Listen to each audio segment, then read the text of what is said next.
Jeffrey Brown has a look at a decades-old but newly released short story by Ernest Hemingway. August 1944. French and Allied troops marched down the Champs-Élysées, the city of light liberated from Nazi occupiers. Embedded with the soldiers, a giant of American literature, Ernest Hemingway.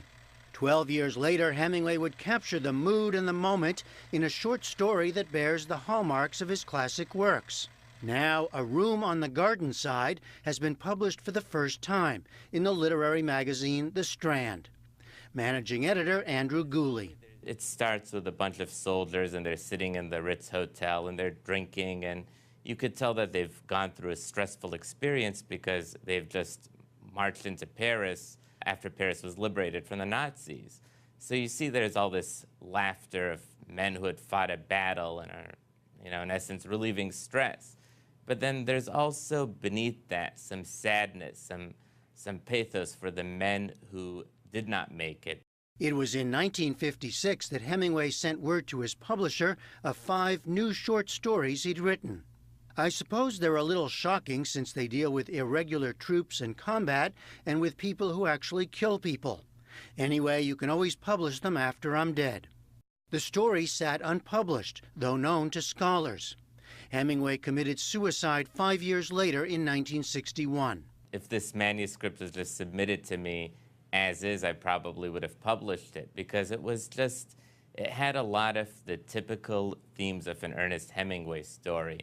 There's the theme of war, the theme of bravery, the theme of mortality, nostalgia for a time that had gone by. The nostalgia dates all the way back to Hemingway's life as a young man in Paris in the 1920s. A heyday when he socialized with writers and artists like Gertrude Stein, James Joyce, and Pablo Picasso. His memoir, A Movable Feast, published posthumously, captures that period. The newly published story takes place in the Ritz Hotel, one of Hemingway's frequent haunts. The hotel's bar is now named after its most famous patron. Kirk Kernet is a board member of the Hemingway Foundation and Society. Paris was absolutely crucial to his artistic sense of himself. That was the place where he found his voice. I think he always looked at the liberation of Paris in 1944 as asking himself what would have happened had Paris been permanently lost to the Nazis. So it's a very personal question for him. And I think at the end of the life, as he's going back over those early years and calculating the loss of aging and the loss of his first wife, he's really identifying in that period with the city itself. Hemingway's life and adventures often inspired his works.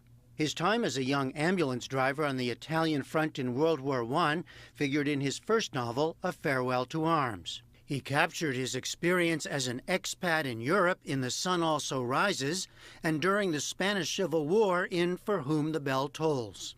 By the time he wrote A Room on the Garden Side in 1956, Hemingway was world famous but sinking into a deep depression. He was really struggling at this moment in his career. He had been through 2 plane crashes in 2 consecutive days a couple years earlier.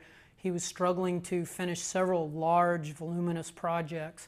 And so I think he was in Paris about this time. And what's interesting to me is he was really writing this story around the same time he began writing A Movable Feast. So it's inexorably connected with what most people consider one of his 2 or 3 greatest works. Hemingway's short story is just the latest lost work to be excavated by The Strand, which previously published unseen pieces by writers like John Steinbeck, F. Scott Fitzgerald, and Robert Louis Stevenson. Andrew Gooley, is it the fun of it? Is there something more that we learn about these authors? I would say it's partly the fun of it.